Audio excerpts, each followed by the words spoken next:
Today's July 15th. I just saw last night Sinners. I remember going into this very excited because from what I remember, it was like a horror movie or R-rated that made the most money out of it. A lot of acclaim. Everybody seemed to enjoy it. I enjoyed the fact that there was 3 good movies in that one movie. You had the story of a blues guitarist set, the whole thing set in, after the First World War. There's still prejudice and the Klans in it. That's a cool story. You have Smoke and Stack, who start a joint for music, and you get a little bit about them, and that's a cool story. And then you have the vampires. Put together, it was a mess to me. I don't understand what they were going for. Instead of 5 cool ass musical numbers, take those out. I want to know why the vampires have different eye colors. What does that mean? What are their powers? Because every vampire movie is different. Sometimes silver works, sometimes it doesn't. Sometimes they can be invited in. This movie did that one. They missed a great opportunity when Stack got bit, that they could have turned him via voodoo, because we had a voodoo lady from Louisiana, shout out, to make a zombie fight the living dead. Well, the undead, excuse me. Well, the undead versus the living dead. That's my grand movie plan. But, so, they had too much going on with not enough answers. The big bad of the movie was so good at his job and trying to hypnotize in a way that he couldn't get his people, their hive mind, out of the way of the sun coming up. You wouldn't know the sun's coming up, I like little things like Haley Seinfeld. We didn't see her get bit. When she's walking back from talking to them, you see the main vampire jump in the air because they can fly, and that's cool. And I'm like, oh wow, this oh, she's biting him, and why did that happen? And oh, she's got a bite, cool. Then there was again so many little things. I understood within the first time mentioning it that one of them and the Bayou lady had a baby that didn't make it, and that was cool. But they keep flashing back. They even flash back to things earlier in the movie. But again, another cool story that, I'd love to know more about the Bayou lady. They knew, and the guy who plays piano mentioned he knew about vampires in a way, and he had the worst death. It was dumb. He cut himself and let them eat him, and I'm like, why not fight till the end? But no. The Oriental lady, oh my God, they tell her, don't say anything, you're gonna let him in. Nope, she has to scream out, come and get it. And it's there's always that one person who messes it up for the whole group. And it's really? Fine. But again, great little inlets, you get this, they say they're from Chicago, or they were from there. It sounds like they worked with Al Capone. I think they mentioned that, but don't quote me on that. As much as I like a good sex scene, didn't need all those. If you would have taken these musical numbers out and all the sex scenes, you could have had a really cool story if you dwelled into, we know nothing about the vampire guy. He showed up one day to these people's, doorstep, and he takes them, and they show up at the dance, and he does an Irish jig dance in the middle of the movie. Another wasted time musical. Why? I don't know. But when he at the end is vamping out, he's got long fingers, and again, he has red eyes. Some of them have blue, and sometimes they're gold. I will say, during the little Irish jig thing, when the camera's panning around and you see the vampire, sometimes you just see the eyes. That's cool. I couldn't pick up on their healing factor. Some of them healed real quick, and some didn't. They were shooting, look, Michael B. Jordan shooting vampires in the head at close range. Mwah, thing of beauty. But, the big guy guarding the door, he got blasted in the face. When he turned his face, it's all messed up on the side.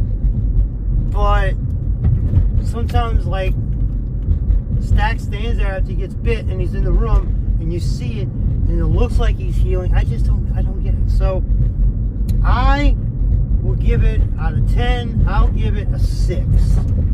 I really love the idea. Oh, and you also have a great movie about the Klan and him fighting the Klan, which I like to point out that in the posters and the trailers, you see him with the Tommy gun. And I was waiting the whole movie for him to just start cutting vampires in half with a Tommy gun. Nope, that's for the Klan at the end. Which, again, he's in the bushes sniping them, and it's working. What does he do? He stands up and starts walking towards them. Then, instead of shooting from behind something, he's got to be out in the open to get shot by the guy, and that's why he died. I do like that they show up in the 90s, but if those two can show up in the 90s, showing they can get through the ages, again, why did the head vampire go out like a punk? He was such a cool villain.